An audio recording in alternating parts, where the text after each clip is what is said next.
जगदम्बे जय जय अम्बे जय जगदम्बे जय शिव शंकर बम बम हर हर जय शिव शंकर बम बम हर हर जय शिव शंकर बम बम हर हर जय शिव शंकर बम बम हर हर जय जय राधे जय श्री कृष्ण जय जय राधे जय श्री कृष्ण जय जय राधे जय श्री कृष्ण जय जय राधे जय श्री कृष्ण जय सिया राम जय जय हनुमान जय सिया राम जय जय हनुमान जय सिया राम जय जय हनुमान जय सिया राम जय जय हनुमान श्री राम जय जय राम श्री राम जय जय राम श्री राम जय जय राम श्री राम जय जय राम श्री राम जय जय राम श्री राम जय जय राम श्री राम जय जय राम श्री राम जय जय राम सच्चिदानंद भगवान की जय धर्म की जय हो अधर्म का नाश हो प्राणियों में सद्भावना हो विश्व का कल्याण हो गौ माता की जय हो सनातन धर्म की जय हो हर हर महादेव।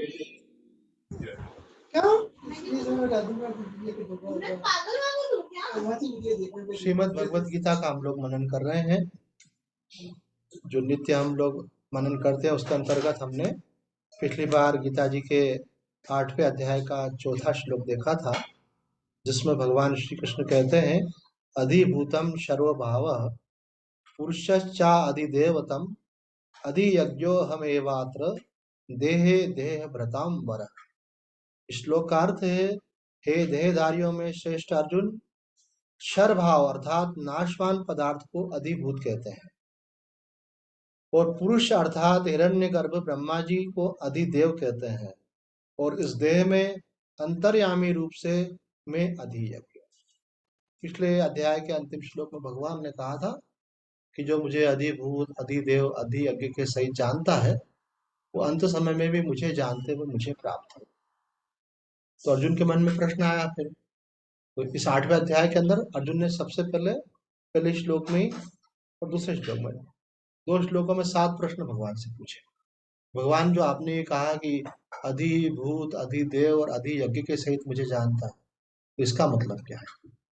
और 3 श्लोकों का 3 प्रश्नों और थे, उनका उत्तर हम देख के आए। 3 प्रश्न अर्जुन ने ये भी पूछे कि ब्रह्म क्या है, कर्म क्या है और स्वभाव क्या है। तो 2 दिन से वो व्याख्या हम लोग देख रहे हैं। तो 5वां प्रश्न पूछा कि अंत समय में आपका स्मरण करते हुए देह छूटे, इसका क्या होगा? वो श्लोक भी अभी बाकी है। तो 3 प्रश्नों के उत्तर दिए गए। 3 के इसमें आ रहे हैं, फिर अगले 5वें श्लोक में ये आएगा कि अंत समय में भगवान का स्मरण कैसे हो। क्योंकि वहां भगवान ने आपको एक एश्योरेंस दिया है, एक भगवान ने प्रतिज्ञा की है कि अंत समय में अगर आप मेरा स्मरण करते हुए देह का त्याग करेंगे तो उसमें जरा भी संशय नहीं है कि आप मुझे ही प्राप्त। तो कोई व्यक्ति सोच सकता है कि भाई जीवन भर तो कितने जीवन में संघर्ष है, शारीरिक क्लेश है, मानसिक क्लेश है, संबंधों को लेकर क्लेश है, कई प्रकार के भय है मनुष्य के जीवन में, तनाव है, चिंता है। अंत समय में भगवान को उपलब्धि भी हो गया तो जीवन भर तो क्लेश रहा। कह रहे हैं आप जिसको जीवन समझ रहे हैं ये एक छोटा सा फेज है लाइफ का। आप अनेक जन्मों में अनेक शरीरों को धारण करते करते करते अब इस शरीर में आए। आप योग विशिष्ट पढ़िए, आपको मालूम पड़ेगा। उसमें कई ऋषि मुनियों को ज्ञान हुआ तो बताते हैं पहले में ये था, फिर में ये हुआ, फिर में ये हुआ। उससे न जाने सैकड़ों जन्मों का इतिहास है हमारा, कहाँ से कहाँ भटकते हुए हम होते होते यहाँ तक पहुंचे। तो हमने बताया था हमारे एक महात्मा जी को ऐसे अपने पिछले जन्म का ज्ञान हुआ, उसके पिछले जन्म का भी ज्ञान हुआ, तो वो उजागर के देख करके भी आया। हालांकि उसका आध्यात्मिक विशेष महत्व नहीं है, क्योंकि जो शास्त्र में विश्वास करता है वो इस बात को जानता है कि मैं यहाँ आया हूँ तो पहले कुछ कर्म करके आया था। तो यहाँ आपको कोई व्यक्ति पति के रूप में मिला है, पत्नी के रूप में मिला है, माता पिता, भाई बहन, बच्चों के रूप में मिला है, तो ये का पुराना आपका उनके साथ ऋणानुबंध। बाकी किसी एक व्यक्ति का दूसरे व्यक्ति से कोई संबंध नहीं है। आपका जो शाश्वत संबंध है भगवान के साथ। अब आपका जिससे लेना देना है वो आपका उसके साथ संपर्क होता है और कर्मों का परस्पर आदान प्रदान होकर के सुख दुख का क्षय हो जाता है। लेकिन होता है क्या इन बिटवीन, कि पुराने कर्मों का तो क्षय होता है, लेकिन जीव जो है अज्ञान के कारण नए कर्म। आपको किसी से सुख मिलता है तो वो क्यों मिल रहा है, कि पहले कभी आपने उसको सुख दिया था, वो निमित्त बन करके आपको सुख दे रहा है। किसी को आपने कभी दुख दिया था तो वो आपको माध्यम बन रहा है दुख देने। लेकिन कोई दुख देता है तो हमारे अंदर बदले की भावना जग जाती है। हम ये नहीं सोच पाते कि हमारा पुराना कर्म है, ये माध्यम है। हम सोचते हैं इसने मुझे दुख दिया तो मैं भी इसे नहीं छोड़ूंगा, तो हम फिर नया कर्म बना बैठते हैं। जो विवेकवान होता है वो इस बात को समझता है। किसी प्रकार से किसी से सुख मिलता है हमको, तो कोई व्यक्ति सोचता है इसने मेरा इतना भला किया, तो वो उसके मोह में पड़ जाता है। तो हमको मोह में नहीं पड़ना है, जानना है कि व्यक्ति निमित्त मात्र है, करने वाले परमात्मा है। वो कर्मों के अनुसार जीव को किसी को निमित्त बनाकर सुख प्रदान करते हैं। एक बार समर्थ स्वामी रामदास जी जो है अचानक महाराणा प्रताप के पास पहुंचे, वो उनके गुरुदेव थे। तो महापुरुष हैं, पहुंचे तो उनके मन की स्थिति देख ली उन्होंने, और उन्होंने कहा कि क्या सोच रहे हो। तो गुरुदेव को प्रणाम किया, चरणों में नमन किया। बोले कुछ नहीं, बोला नहीं, जो तुम सोच रहे थे हमको मालूम है। बोले तुम सोच रहे थे मैं इतना बड़ा महल बना रहा हूँ, इसी कारण हजारों लोगों को रोजगार मिल रहा है, इनका जीवन सबका जीवन चल रहा है।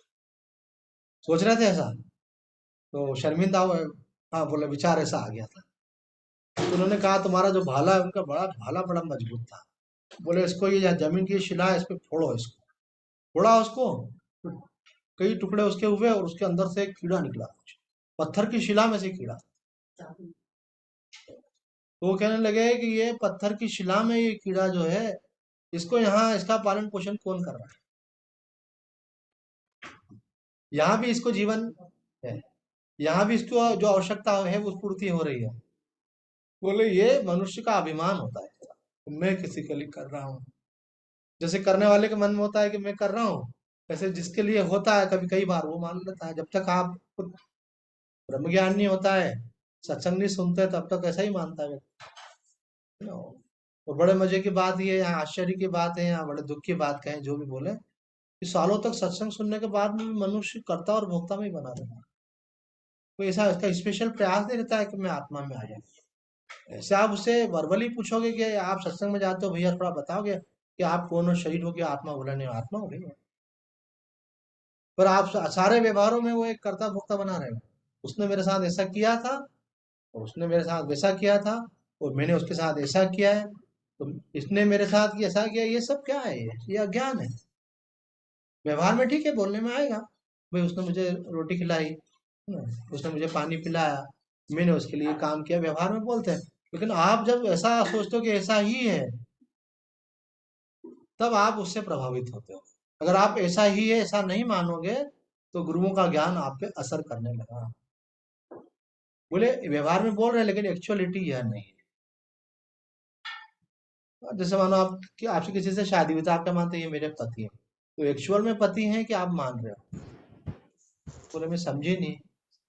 बोले एक्चुअल में आप आत्मा हो, इसलिए आत्मा का कोई पति नहीं होता, कोई पत्नी नहीं होती, कोई बच्चे नहीं होते, कोई माता पिता नहीं होते। आत्मा जो है असंग है, आत्मा का अगर संबंध है तो परमात्मा से। पर चूंकि व्यवहार में आप एक शरीर लेकर के बैठे हो, तो आप शरीर की दृष्टि से बोलते हो कि ये मेरे पति हैं, ये मेरी पत्नी है, बच्चे हैं, माता पिता हैं, तो व्यवहार में बोलो आप, ठीक है। ये एक थोड़ी आश्चर्य की बात है। तो कभी कभी लगता है कि इस पर थोड़ा आप लोगों को भी विचार करना चाहिए कि ब्रह्मज्ञानी गुरुओं का सत्संग 20-20, 25-25 साल से सुन रहे हैं, शास्त्र पढ़ रहे हैं, लेकिन ये बिल्कुल पक्का है कि ये मेरी वाइफ है, ये मेरा हस्बैंड। अब ये पक्का रहेगा तो वो पक्का होगा नहीं। दोनों चीज एक साथ पक्की नहीं हो सकती। जब तक आप ऐसा मानते हो मैं कुंवारी हूं, तब तक आप ऐसा, आपका थॉट नहीं बन सकता मैं शादीशुदा हूँ। और एक बार आपका थॉट बन गया मैं शादीशुदा हूँ, तो आपका ये थॉट नहीं रह सकता कि मैं कुंवारा हूँ, कुंवारी। दो में से एक थॉट रहेगा।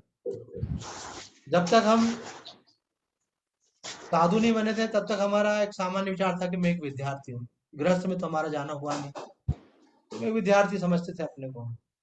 और फिर साधु बन गया तो हमारा एक थॉट हो गया मैं सन्यासी हूँ। तो मेरे अंदर ये दो थॉट एक साथ नहीं रह सकते कि मैं सामान्य हूँ कि सन्यासी हूँ। मैं सन्यासी हूँ।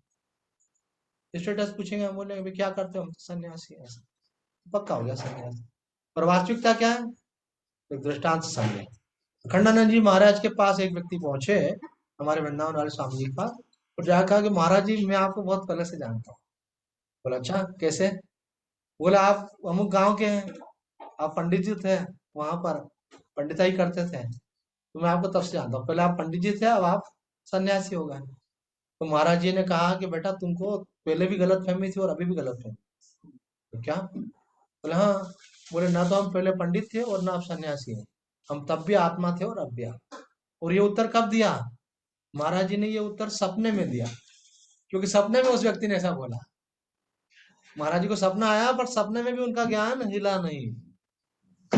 और एक पंडित जी बैठे हैं अभी हनुमान मंदिर के पुजारी हैं, इनका मौन चल रहा है काफी दिनों से। तो मौन का हमको भी शौक रहा रखने का, शास्त्र प्रेरणा देता है। तो जैसे मैं आज से नियम लिया कि भाई अब मैं मौन रहूंगा 6 महीने के लिए। तो हमारा अनुभव बता रहे हैं कि पहले तो कुछ समय ऐसा होता था कि भूल जाते थे, फिर मुझसे कुछ शब्द निकल जाता, फिर बोलते सॉरी, आज से मेरा मौन है ना। पर बाद में फिर इतना पक्का हो गया कि मौन रखने के बाद में किसी से तो बोलते ही नहीं थे। सपने में भी अगर कोई मुझसे कुछ पूछ लेता था, सपने तो आएंगे ना, तो सपने में भी हम उनको लिख करके जवाब देते थे। तो अभी आपको बोला ना, कागज पेन रख लेते हैं। तो इतना वो थॉट इतना गहरा चला जाता है। तो मैं आपसे एक प्रश्न पूछ रहा हूँ, बिल्कुल व्यक्तिगत रूप से पूछ रहा हूँ आपसे, कि आपको ऐसा क्यों नहीं हो पा रहा है? थोड़ा अनुसंधान करें ना, कि मैं आत्मा हूँ ये आपको पक्का क्यों नहीं हो रहा है? आप अपने को सारे व्यवहारों में मेरे साथ इसने ऐसा किया, उसने वैसा किया, मैंने ऐसा कर दिया, उसने ऐसा कर दिया, ये रोते ही रहोगे। और मरने के बाद कोई गति थोड़ी होने वाली है। अभी अभी पक्का होगा तो ही गति होना। गति उसी की होगी जिसको ये पक्का होगा मैं आत्मा हूँ। मैं आत्मा हूँ अनुभव उसी को होता है जिसको पहले सुना हुआ ज्ञान दृढ़ होता है। अब तुम तो लगे पड़ो दुनिया भर को इंटरटेन करने में, इसको खुश करो उसको खुश करो। महाराज जी के साथ फॉर्मल रिलेशन, और बाकी सबके साथ तुम्हारे क्लोज रिलेशन। हस्बैंड है तो क्लोज है, वाइफ है तो क्लोज है, भाई है तो क्लोज है, बहन है तो क्लोज है। महाराज जी क्या तो जाए तो भी चलेगा, नहीं जाए तो भी चलेगा। धंधा करना तो बहुत जरूरी है, ग्राहक बहुत जरूरी है हमारे लिए, पैसा जरूरी है, जबकि हमको मालूम है सब यहीं रह जाने वाला है। और सुना हुआ ज्ञान हमारे जीवन में आ नहीं पा रहा। थोड़ा सा इस बात का दुख होना चाहिए कि हमको ज्ञान जीवन में आ क्यों नहीं पा रहा। ये तो मैंने आपको ज्ञान की दृष्टि से बताया। इसी प्रकार से भक्ति की दृष्टि से भी आप विचार करें, तो संसार में आपका कोई है नहीं, हो सकता नहीं। जिस समय आपका शरीर छूटेगा, प्राण निकल गए, अर्थी पे लिटा दिया, आपको बांध करके कफन बांध दिया, आपको लेके गए शमशान पे। देखते ही होगे आप, आए दिन होता है सब। वहां जाकर के जलाए, घर वाले क्या करते हैं? वहां अग्नि दे दी, उसके बाद पूरा मरने तक, जलने तक भी नहीं रहते। 95% सब निकल आएंगे, एक दो लोग वहां रह जाएंगे, भाई देख लेना। नहीं, कभी हाथ फिर इधर उधर बाहर निकल जाए तो अंदर कर देना, कंडे कम पड़ जाए तो डाल देना। तो आप देखोगे यहीं तक का रिलेशन, उसके बाद कोई आपका। उस समय भी आप होते हो। हमने पिछले सत्संग में कहा था कि एक बहुत बड़ी गलत फहमी है कि हम मर जाएंगे। तो एक महात्मा जी कहते हैं कि उस दिन मुझे याद करोगे, जब भी मरोगे मुझे याद करोगे, मालूम पड़ेगा मरने के बाद कि अरे ये क्या हुआ, मैं तो मरा ही नहीं। क्योंकि मरने के बाद यही अनुभव होता है कि शरीर पड़ा हुआ है और मैं तो हूँ। तो आप मरे कहाँ? शरीर से अलग हो गई चेतना, जीव अलग हो गया, लेकिन आप कहाँ मरे? अगर ज्ञान हो गया तो चेतना, सूक्ष्म शरीर भी अलग नहीं होता है। आप तो शुद्ध चेतना के रूप में थे और हो और रहोगे।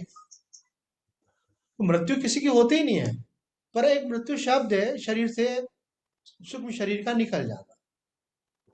अब आपको लगता है मैं मर जाऊंगा मतलब मैं जीरो हो जाऊंगा, डार्क हो जाता है। ऐसा कभी होने वाला नहीं है। ये सारे जो खोपड़ी में जो विचार चल रहे हैं ना, उस समय भी चलेंगे। और वहां पे भी आप देखोगे साला ये ढंग से खड़ा भी नहीं है, यहाँ बैठ करके आपस में बातें कर रहे हैं, इनको कोई इंटरेस्ट नहीं मिल। एक बहन मुझे बोल रही थी कि हमारे परिवार में किसी की डेथ हो गई तो 12 दिन फिर वहां पे खाना पीना ये वो सब आना जाना सब चलता रहा, हम वहां पे थे। तो मैं देख रही थी कि किसी को उनके बारे में कोई संवेदना ही नहीं, जो जीव चला गया। बोले आज क्या बनाया है, कल तो ये बनाया था, आज भी ये बना रहे हो क्या, कल क्या बनाओगे। किसी का 12वां होने वाला है और वो लोग ये पूछ रहे हैं, अरे बोले उनके दादाजी का 12वां हुआ था तो ऐसी बढ़िया खीर बनी थी, मजा आ गया था। बोले आप क्या क्या बना रहे हैं, आप बताओ। जो मर गया उसके लिए अब वहां भी मजे ले रहे हैं, बोले खीर क्या है।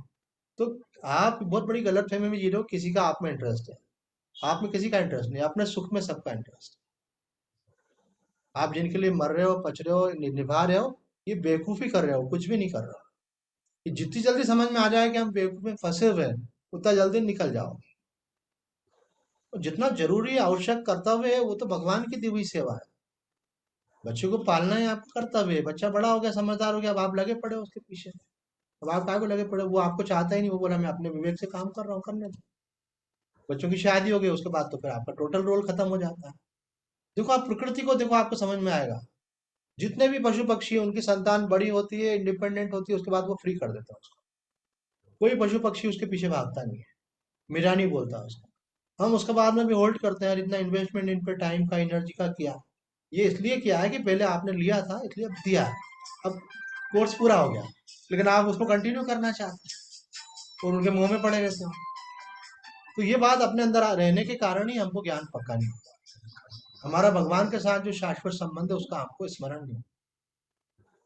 देखो पूजा पाठ क्यों की जाती है इसको समझना चाहिए, है ना। सबसे ज्यादा नासमझ लोग जो पूजा पाठ करने वाले हैं, उनकी संख्या सबसे ज्यादा है। पूजा पाठ करने वालों में नासमझों की संख्या सबसे ज्यादा है। हम शास्त्र और गुरुओं के अनुसार बता रहे हैं, इसमें हमारा कोई मत नहीं है। हम तो हमारी कोशिश करते हैं अपने आप को अलग करके चले।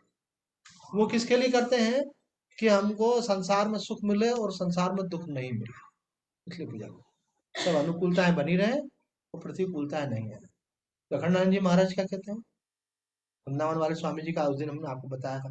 वो कहते हैं कि संसार में वो लोग बड़े नासमझ हैं जो ये चाहते हैं कि हमको सुख तो हो और दुख नहीं हो। बोले सुख दुख का संबंध आपके चाहने सोचने से नहीं है, उसका संबंध है आपके कर्म से। अगर आपने पुण्य कर्म किए तो आपको सुख चाहोगे तो भी मिलेगा, नहीं चाहोगे तो भी मिलेगा। और जाने अनजाने में आपसे पाप कर्म हुए हैं तो आप चाहोगे तो भी दुख मिलेगा, नहीं चाहोगे तो भी मिलेगा। अब लोन ले लिया है और अभी बैंक से हमको सूचना आ रही है तो चुकाना पड़ेगा। अब अपन ने गलतियां अपने से हुई है जाने अनजाने में, जन्म में अथवा पूर्व जन्म में, अब कष्ट के रूप में आ रही है, उसको स्वीकार करना चाहिए।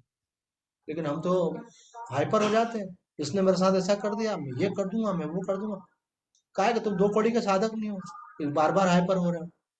अरे वो व्यक्ति निमित्त मात्र है, आपका कर्म आप भोग रहे हो। अगर चेंज करना है अपने को चेंज करो। हम दुनिया को बदलने में लगे हुए हैं, दुनिया को कोसने में लगे हुए हैं, दुनिया से शिकायत करने में लगे हुए हैं। तो आपने सत्संग का सुना है, मैं तो देख रहा हूँ सत्संग का जो वास्तव में परिणाम आना चाहिए वो दिखना चाहिए ना। भाई बीमारी है तो लक्षण होता है, बुखार आया, बुखार है तो समझो बीमारी है। सत्संग सुना तो सत्संग के लक्षण आना चाहिए। पर हम उन्हीं राग द्वेषों को लेके चल रहे हैं। उपासना तो कर रहे हैं लेकिन किस लिए कर रहे हैं, वो अज्ञान में ही बने रहने।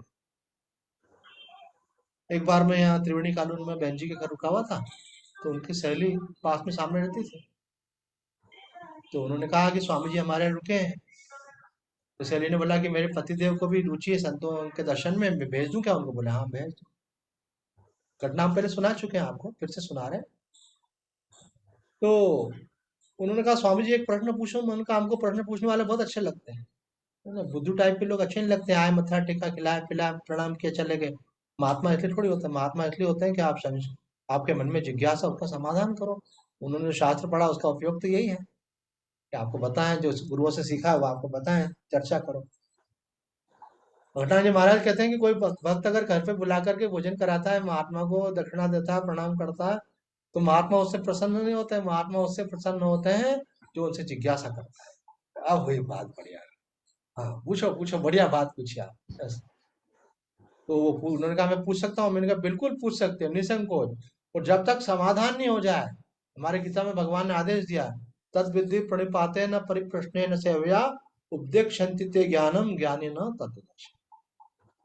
बोले कि ज्ञानी के पास जाओ तो क्या करना चाहिए, उनको विनम्रता पूर्वक प्रणाम करना चाहिए और उनसे जिज्ञासा करनी चाहिए। भगवान वहां पे कहते हैं कि केवल प्रश्न नहीं करना चाहिए, जब तक आपका समाधान नहीं हो तब तक प्रश्न पूछना चाहिए।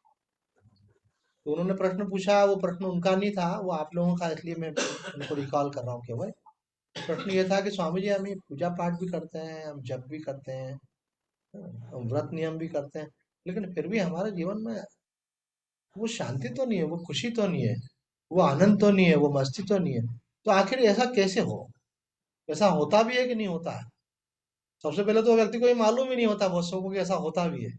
हमारा शास्त्र कहते हैं कि आप आनंद स्वरूप परमात्मा के अंश होने से आप स्वयं आनंद स्वरूप। दुख जो है केवल अज्ञान के कारण है, ना समझी कारण है। तो अगर समझ आ जाती है, विवेक जग जाता है, तो आप उसी आनंद में निरंतर रह सकते हो। आप एक बात सोचो ना, भगवान सर्व समर्थ है, उन्होंने सृष्टि बनाई, तो उन्होंने कहा सृष्टि ऐसी बनाई कि लोग दुखी रहे उसमें। तो ये तो भगवान का फॉल्ट माना जाएगा कि भगवान से गलत सृष्टि बन गई है कि जिसमें दुख पैदा हो गया। तो भगवान बोले दो प्रकार की सृष्टि होती है, ईश्वर सृष्टि, एक जीव सृष्टि। भगवान बोले मेरी सृष्टि में कोई दुख नहीं है। इसी सृष्टि में व्यक्ति रहते हुए आनंद की कुटीर में रह सकता है, लेकिन वो दुखी जो है वो अपनी खुद की गलती से है। तो गलती ठीक करने में क्या दिक्कत है? किसी को समझ में आया ऐसा मानो, चलो उसने प्रश्न पूछा महात्मा जी से कि महाराज जी, मेरे जीवन में इतना सब करने के बाद में भी आनंद क्यों नहीं है? ये उपासकों की बात बता। तो हमने पहले तो पूछा कि आप ये जप करते हो कि नहीं, ये पाठ करते हो कि नहीं, ये स्वाध्याय करते हो कि नहीं? उन्होंने सब बता दिया, ये सब करता हूँ। तो मैंने कहा फिर हमको भी थोड़ा टाइम लगेगा, हम विचार करेंगे आपके जीवन में क्या कमी हो सकती है। अगले दिन फिर वो आए, बोले आपने मेरे लिए विचार किया होगा। मैंने कहा विचार किया। मैंने कहा एक बात बताओ, आप किसी सत्संग में जाते हो क्या? मैं नहीं जाता हूँ। तो मैंने बोला इसीलिए आप दुखी हो, इसीलिए आप चिंतित हो, इसीलिए आप भयभीत हो। क्यों? क्योंकि जिसके मन में कोई भी संसार की कामना होती है उसको भय होगा, स्वाभाविक है। अब मानो मैंने भंडारे में 50 लोगों का भोजन बनवाया और कोई भी नहीं आया, तो मुझे पहले से ही भय आएगा कभी कोई नहीं आया तो हमने पहले व्यवस्था करी कि कोई नहीं आया तो गरीब बस्ती में बांट देंगे, तो 50 आओ, 25 आओ, 10 आओ, कोई चिंता नहीं होगी। ऐसा तो आदमी की जब कामना होती है कि ऐसा होना चाहिए, तो उसके जैसे ही आपकी डिजायर होगी वैसे फियर आएगा। ये एक मनोवैज्ञानिक सिद्धांत है। जैसे आपकी कोई इच्छा हुई उसके साथ फियर आ जाएगा। क्यों आ जाएगा? ये इच्छा है, अगर पूरी नहीं हुई तो इच्छा होने से आएगा। जिसमें बहुत ज्यादा प्रियता होती है ना, उसके शरीर में कष्ट होने की, उसके दूर हो जाने की, उसके साथ अनिष्ट होने का स्वप्न जरूर आता है। क्यों आता है? क्योंकि आपकी उसमें अतिशय आसक्ति है, आप उसको पकड़ना चाहते हो तो छूटने का भय होता है। जो सबसे बढ़िया नई गाड़ी लेकर के आया होगा और उसने गाड़ी कहीं ऐसी लगाई होगी स्क्रैच आने का डर होगा, तो सत्संग सुनते सुनते उसकी वृत्ति थोड़ी देर के लिए उधर चल जाए। और जैसे सत्संग खत्म होगा तो बोले भंडारा तो बाद में खाएंगे, देखो मेरी गाड़ी तो सुरक्षित है, क्योंकि उसको उसमें आसक्ति है। तो उपासना करने से आपको शांति नहीं मिलने वाली। मैं उपासना खंडन बिल्कुल नहीं कर रहा हूँ, उपासना क्यों करना चाहिए वो बताऊंगा। अगर आप सत्संग नहीं करते तो आप उपासना करके आप सुखी नहीं हो सकेंगे। क्यों? क्योंकि उपासना करके आप भगवान से मांगेंगे मेरा संसार सब अच्छा चले। वो तो अच्छा है कि भगवान बोलते नहीं है, इसीलिए आपको भगवान अच्छे लगते हैं, और महात्मा इसीलिए बुरे लगते हैं क्योंकि वो बोलते हैं, वो साफ साफ बताते हैं। महात्मा बोलेंगे कि भैया, जब श्री राम ने अवतार लिया, जब श्री कृष्ण ने अवतार लिया, है ना, तो उनके जीवन में इतने संघर्ष थे, उनके जीवन में इतनी प्रतिकूलताएं थी। ये हमको हमारे गुरु जी ने बतलाया था सबसे पहले कि देखो भगवान श्री कृष्ण अवतार में कितने कष्ट थे, श्री राम अवतार में कितने कष्ट। हाउ कैन वी इमेजिन कि हमारे जीवन में कोई कष्ट नहीं? और कैसे आप प्रार्थना भी उन्हीं से ही कर रहे हो। तो बड़े मजे की बात यही है, मूर्ति उनकी रखी और उनसे उनसे प्रार्थना करो, हे कृष्ण जी ऐसा करो कि मेरे जीवन में कोई प्रॉब्लम नहीं रहे। हाँ, अगर भगवान खुश हो गए तो फिर आपकी हेल्प इस रूप में करेंगे वो कि वो किसी संत के पास में जाएंगे। ये शास्त्र का सिद्धांत कि आपकी उपासना से भगवान जब प्रसन्न होते हैं, ये शास्त्र की बात बता रहा हूँ, तब आपको किसी संत का दर्शन हो, किसी कोई ज्ञानी गुरु आपको मिलेगा जो आपको शास्त्र का ज्ञान देगा। तो उससे आपको ये बात समझ में आएगी कि जब तक कामना है तब तक भय होगा, जब तक कामना है तब तक चिंता होगी। अब मेरी कामना हो कि मेरा ये छोटा सा हाल है, मेरे सत्संग में तो 50 लोग बैठ सकते हैं, तो बड़ा हाल कब बनेगा, तो मुझे क्या चिंता रहेगी कब बनेगा। फिर मैं सोचूंगी बनना चाहिए तो क्या मन में आएगा, कब बनेगा कब बनेगा, तो चिंता हो गई एक प्रकार से। बोलो आज रात को नींद नहीं आई कि वो हाल कब बनेगा ऐसे। तो आप जब चाहोगे तो चिंता होगी, है ना? पर आप चाहो नहीं तो चिंता नहीं होगी। बोले वही है, वही जो राम रचे रखा, छोड़ दो उनको। तो तनाव भी इसी चीज का होता है। संसार में कोई भी व्यक्ति तनाव नहीं चाहता है, चिंता नहीं चाहता है, भय नहीं चाहता है, दुख नहीं चाहता है, लेकिन सभी लोग इन्हीं से ग्रसित हैं, थोड़े या ज्यादा। तो आप कैसे मुक्त हो गए इनसे? इसका उपाय जो है आपको सत्संग में मिलेगा। ऐसे तो आदमी इजीली समझता है, पर उसकी बारीकियां नहीं समझने के कारण उसको छोड़ नहीं पाता है, और समझते हुए भी नहीं समझता है। जिस प्रकार का आप व्यवहार करते हो ना, उससे तो हमको बहुत ज्यादा क्लियरिटी है इस बात की कि 10 में से 8 तो मान ही लें, 9 नहीं कहें तो, 10 में से 8 लोग तो ऐसे हैं कि जो सुनते हुए बिल्कुल नहीं सुनते हैं, क्योंकि उनका व्यवहार बताता है, उनकी प्रायोरिटी सत्संग की नहीं रहती है। उनको तो उनके यहाँ भोजन पे जाना है, उनको तो उनसे मिलने जाना है, उनको तो ये करना है, उनको तो संबंध निभाना है, ये करना है। सत्संग उनकी प्रायोरिटी नहीं। इसका मतलब अभी वो भले गीता पूरी पढ़ डाली हो, लेकिन गीता आपके अंदर नहीं गई। अगर गई होती तो ऐसा कैसे कर सकते थे आप?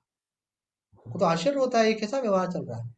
कोई ठोकने पीटने वाला गुरु जी चाहिए। ये तो मेरे पास डंडा नहीं, मेरे को दिला दो तो मैं भी ठोकना शुरू करूँ। अखंडानंद जी महाराज मारते थे ऐसे, अपने बड़े गुरु जी जो थे, जो महात्मा 4 बजे के बाद सोया रहता था, तो डंडे मारते थे।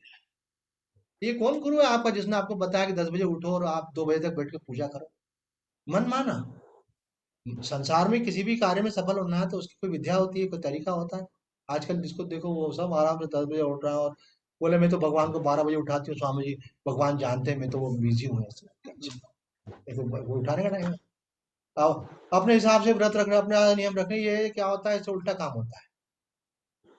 आपको हम गीता जी के श्लोक का नाम बताते हैं। गीता जी का श्लोक है 2 अध्याय का। उसमें कहा है, नेहाभिक्रमनाशोस्ति प्रत्यवायो न विद्यते स्वल्पमप्यस्य धर्मस्य त्रायते महतो भया। श्लोक का अर्थ ये इसी साधक संजीवनी टीका में गीता में स्वामी जी ने किया है कि भगवान यहाँ कह रहे हैं कि जो निष्काम भाव से उपासना करता है उसका अभिक्रम का नाश नहीं होता है। अभिक्रम का मतलब होता है इनिशियल पूंजी जो आपने उसमें लगाई है उसका नाश नहीं होता। कोई बिजनेस कर रहा है, 5 लाख रुपए लगाया, काम किया, बाद में लॉस हो गया, बोले यार लगाया 5 तो साला उल्टा 3, 3 रह गए, 2 भी लॉस में चले गए, ज्यादा तो नहीं मिला। भगवान कह रहे हैं कि अगर आप निष्काम उपासना करते हैं तो आपने जो टाइम एनर्जी इन्वेस्ट किया वो कभी भी नष्ट नहीं होगा। प्रत्यवायो न विद्यते। प्रत्यवाय का अर्थ होता है उल्टा फल। जैसे भी आपने डॉक्टर साहब को फीस दी 500 1000 रुपए, और जो दवाइयाँ लिखी उन्होंने वो दवाइयाँ ली, जांचें जो बताई वो कराई, वो बाद में दवाई लेने के बाद उन्हें बड़ा रिएक्शन हो गई, और स्वास्थ्य अच्छा होने की जगह और अधिक बिगड़ गया। बोला रहे वो डॉक्टर के चक्कर में और तबियत।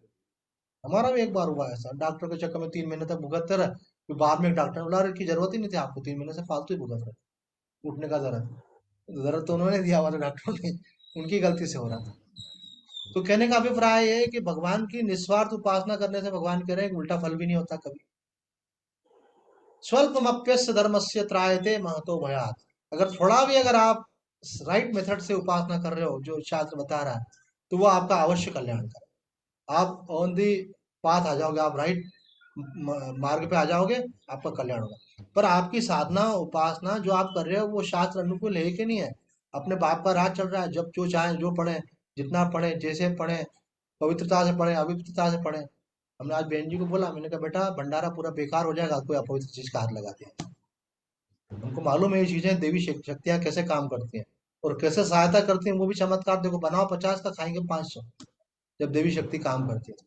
मैंने कहा हमारे तो तुम अपना, तुम्हारा जीवन जो भी है तुम फ्री हो, हम तुमको बाध्य नहीं करेंगे, लेकिन हमारे हमको जो गुरु जी ने संस्कार दिया, हमारे शरीर के बड़े भाई विष्णु कटारिया शंकराचार्य जी के पास है, उज्जैन आया था, मैंने कहा दर्शन कर लो, अच्छा मौका इस बार यहाँ पास में ठहरे हुए थे।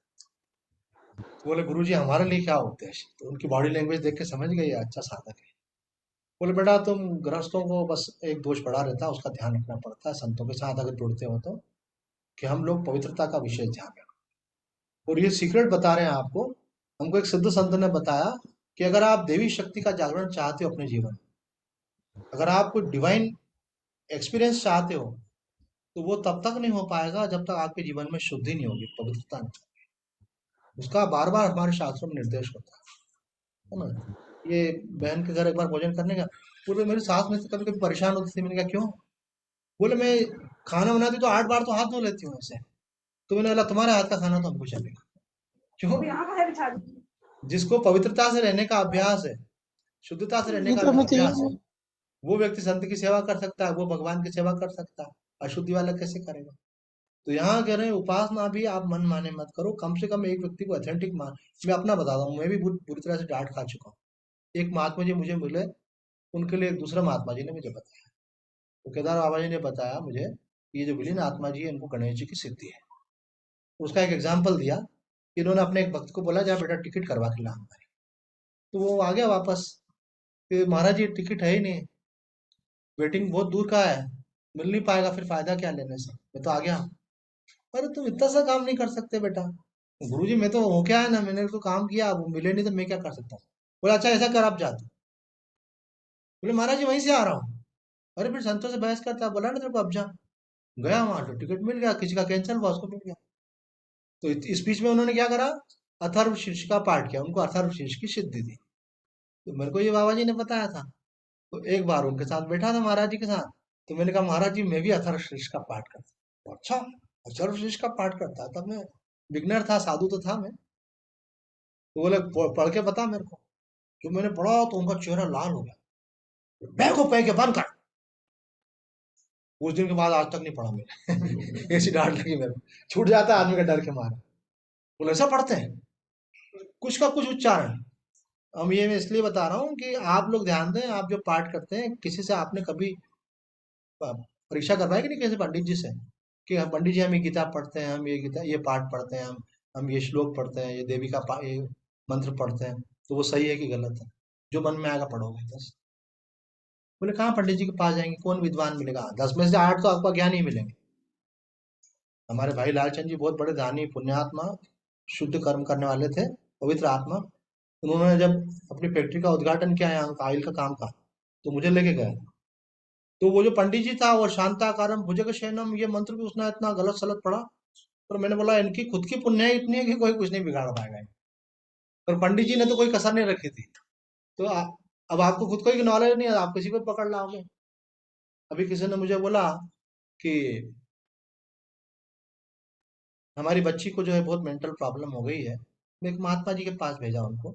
उन महात्मा जी ने कहा इसको इसकी दादी मर गई वो दिखती है। तो मैंने कहा महाराज जी इनका उपाय करो। बोले उपाय ये कि जो दादी मर गई है वो सामान्य नहीं मरी थी, घर में चोर घुस आए थे, उन्होंने शरीर पूरा गोद दिया उनका। उन्होंने रोकने की कोशिश करी, वो धन ले आ रहे थे तो उन्होंने शरीर गोद दिया, और बहुत खतरनाक मृत्यु हुई उनकी। अब ऐसे मृत्यु में व्यक्ति की गति बिगड़ती है। तो मैंने कहा कि इनके लिए, बोले जो जो वहां पे बताया था उन्होंने किया। मैंने कहा हम आपको ऑथेंटिक उपाय बता रहे हैं। जिस जो व्यक्ति बाद में सपने में दिखे, किसी रूप में दिखे, ऐसी समस्या है, तो हमारे सब शास्त्रों ने, सब संतों ने एक मत से एक बात बोली है, उनके निमित्त से मूल भागवत का पाठ किसी विद्वान पंडित से कराना चाहिए। वो हर कोई नहीं कर सकता। हमारी साध्वी बहन है, इनका एक विद्वान पंडित जी आते हैं रवि पुरोहित, उन्होंने पीएचडी किया हुआ है, तो ये साल में एक बार ये भी पाठ करवाते हैं उनका। तो ऐसे विद्वान पंडित जो होते हैं वो मूल पाठ करते हैं, तो वो जो दोष होता है वो दूर हो जाता है, और उनकी आगे की गति हो जाती है। इस संबंध में बहुत सारी बातें बता सकते हैं। तो कहने का मतलब है कि आप शास्त्र विधि से चलो। अगर आप कोई पाठ कर रहे हो, कोई आप जप कर रहे हो, उसका क्या टाइम है, कैसे करना चाहिए, क्या क्रम है। हमको पूज्य स्वामी जी ने बताया था, साथ इतना सारा पाठ करते हो लेकिन कवच नहीं करते हो। उसके बाद मुझे 5-6 लोगों ने कांटेक्ट किया, बोले स्वामी जी हमने अब रेगुलरली कवच शुरू कर दिया। वो निर्मला जी आती है, उन्होंने, पुष्पा ने बोला, इसने रश्मि ने बोला, सोनाली ने बोला, हमने भी शुरू कर दिया। तो वो कहते थे सारे पाठ में सबसे इंपॉर्टेंट है कवच। अगर आप कवच नहीं करोगे, बाकी पाठ करते रहोगे, तो आपको वो जो निगेटिव पावर्स है वो अफेक्ट करती रहेगी। अगर आपने कवच कर लिया तो 24 घंटे के लिए आप प्रोटेक्ट हो जाते हो। कवच करने में टाइम कितना लगता है? Hardly 5 to 10 minute. चाहे आप हनुमत कवच करो, दुर्गा कवच करो, शिव अमोघ कवच करो, नारायण कवच करो, फिर आपका कोई बिगाड़ नहीं सकता। अब ये जो क्रियाएं कर देते हैं ना आपके ऊपर, वो फिर आप परेशान होते हो, और फिर कई जगह इलाज कराने जाते हो। सबसे सरल उपाय क्या है कि 5 मिनट का कवच पाठ करो, आपको कोई कुछ कर ही नहीं पाएगा। करेगा तो बाहर से बाहर। कोई आपके बारे में कोई गलत सोचेगा भी, कोई गलत भावना भी करेगा, बोले पता नहीं किसने गाली दी, मेरे को ये तकलीफ हो गई, तो वो भी आप पे असर नहीं करेगा।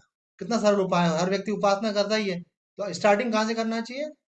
तो बोले आप पहले भगवान को नहलाओ धुलाओ, पूजा कर लो अच्छे से, पंचोपचार करो उनका, और उसके बाद सबसे पहला पाठ क्या करना चाहिए? कवच पाठ। अगर कोई पूजा पाठ पूरा नहीं भी करता हो, मानो भगवान के सामने बैठ करके प्रणाम करके उसके बाद में अपनी कोई उपासना करता हो, उससे पहले कवच पाठ करो। तो कोई आपका गुरु है भी कि मनमानी करोगे? बोला है गुरु थे वो तो मर गए हमारे, अब क्या करें? तो अब इसका मतलब आप मन से करोगे। ऐसा नहीं होता है, गुरु मरते नहीं। गुरु जो होते हैं वो ज्ञान स्वरूप होते हैं। तो ज्ञान ही गुरु होता है, ज्ञान मूलम गुरु और मुक्ति। तो वो ज्ञान आज भी जहाँ आपको प्राप्त हो रहा है वो गुरु ही है आपके। भले आप उनसे दीक्षा मत लीजिए, लेकिन आप उनसे शिक्षा लीजिए, वहां से वो ज्ञान आपको मिल रहा है। आपका आगे का मार्गदर्शन हो रहा है। बोले मेरे गुरुजी की जो शिक्षा पद्धति थी, जो उपदेश था, वो मुझे यहाँ से प्राप्त हो रहा है। भला आप उनके लिए कुछ भी मत कीजिए, बस केवल इतना कीजिए, श्रद्धा रखिए, तो वो जो ज्ञान दे रहे हैं उसको अपने लिए कीजिए। तो कोई तो एक व्यक्ति ढूंढिए आप। एक व्यक्ति किसी के पास जाते थे, बहुत, मैंने बोला बहुत जाते हो आप, आपका पर आपका जीवन तो अनसिस्टमेटिक है। बोले उनके यहाँ जाते तो हम पूछते ही नहीं कुछ भी। अब दोष उनका भी नहीं, बोले हम पूछते ही नहीं है उनसे, वो हमको बताते ही नहीं है, हम उनसे केवल संसार की जो समस्या होती है उनके बारे में पूछते हैं। गुरु जी क्या गलती है? तो सब गुरु जी मेरे सर ही कहेंगे, जबरदस्ती खोद खोद के पूछेंगे आपसे? वो तो बोलेगा तुमको तुम्हारा प्रश्न नहीं तो मैं क्यों उत्तर दूं? तुम सत्संग में आओ, बोले कोई बात नहीं, बहुत बढ़िया बात है। वो थोड़ी बोलेंगे क्यों नहीं आते हो, ये वो खींचता ऐसे। ये तो ऐसा किस्मत वाले को मिलते हैं ऐसे भी। ऐसा रामकृष्ण परमहंस ने कहा कि 3 प्रकार के वैद्य होते हैं। एक वैद्य होते हैं जो दवाई देते हैं और फिर उसके बाद तुमको जो करना है करो, है ना, लो मतलब। एक होते हैं दवाई देने के बाद में, और उसके बाद में फिर कभी मिल गए रास्ते में, ले रहे हो कि नहीं ले रहे हो दवाई, है, ध्यान रखा करो अपना। तबीयत का ध्यान नहीं रखते हो, जब आते हो तब भी डांटते हैं। और एक होते हैं बैठो यहाँ पे, ये एक दोस्त तो अभी यहाँ पर लो इसी समय। तो ये जो जबरदस्ती करने वाले रहते हैं ना, वो आपका अधिक कल्याण करने वाले रहते हैं। जैसे माँ बच्चे के साथ अगर जबरदस्ती नहीं करे तो बच्चा तो बिगड़ ही जाएगा। कोई संत ऐसा मिलना चाहिए, महात्मा मिलना चाहिए, ज्ञानी मिलना चाहिए, कोई पंडित मिलना चाहिए, विद्वान मिलना चाहिए, जो आपको गाइड करे, जो आपसे पूछे। देखो आपसे लोग ये तो पूछते हैं आपके पास संपत्ति कितनी है ना, आपके पास मकान कितने हैं, प्लाट कितने हैं, ये क्या है, गोल्ड कितना लिया है, ये। पर कोई आपको ऐसा व्यक्ति मिला अध्यात्म के लिए जो आपसे पूछे कि आप उपासना कितनी करते हो, जप कितना करते हो, पाठ कौन कौन से कर रहे हो। और पाठों का मिक्सचर भी ऐसा बना रखा है आपने, एक ही माला से 3 3 उपासनाएं कर रहे हो आप। तो कोई उसका एक सही तरीका तो होता होगा ना, कोई कोई तो जानकार होगा। उन जानकारों के पास भी जाके हम मत्था टेक के आ जाते, कभी पूछते नहीं उनसे। तो इसलिए यहाँ भगवान ने जो बात कही ना श्लोक में, प्रत्यवायो न विद्यते, बोले उसको उल्टा फल नहीं होगा जो सही गुरु से जुड़ेगा। और उसका किया हुआ वेस्ट नहीं जाएगा। नहीं तो आप करते रहे, उसके बाद में भी आपके जीवन में समस्याएं इतनी बनी क्यों हुई है? तो इसका उत्तर एक पंडित जी ने, मैंने देखा एक कथा में दिया था, कि ज्यादातर लोग गलत उपासना करते हैं, इस कारण से उनके जीवन में अनुकूलता आने की जगह उल्टा फल होता है, प्रतिकूलता। इसलिए जब हर काम, जब अभी इनको छोले बनाने थे तो इन्होंने यूट्यूब पे भी देख लिया, 2 लोगों से भी पूछ लिया, और फिर उन्होंने बनाया। फिर मैंने भी किसी से पूछा तो उनको बताया ऐसा भी हो सकता है। उसके बाद में भी इनको सजेशन भी आते रहे, तो बोले परफेक्ट बनना चाहिए है। बोले मेरे को ऑलरेडी नॉलेज भी है, फिर भी मैंने कहा फ्लावर परफेक्ट। तो संसार में एक छोटी सी चीज करते हो, उसके लिए आप 5 लोगों से कंसल्ट कर लेते हो। तो आप अध्यात्म में जाना चाहते हो तो कुछ नहीं, अपने जो मन में आएगा करते जाओ। जैसा उच्चारण करना है करोगे, जब करना है तब करोगे।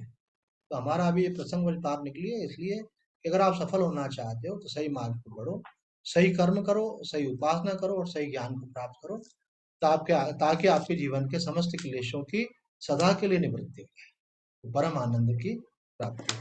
तो आज इतना ही कहकर अपनी वाणी को विराम देते हैं। आइए प्रेम से भगवान का नाम लें।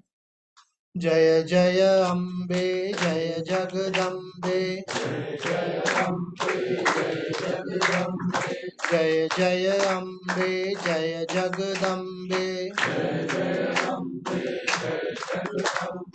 जय शिव शंकर बम बम हर हर, जय शिव शंकर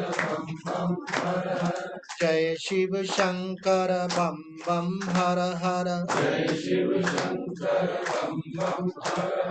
जय जय राधे जय श्री कृष्ण, जय जय राधे जय श्री कृष्ण, जय सिया राम जय जय हनुमान, जय सिया राम जय जय हनुमान, श्री राम जय राम जय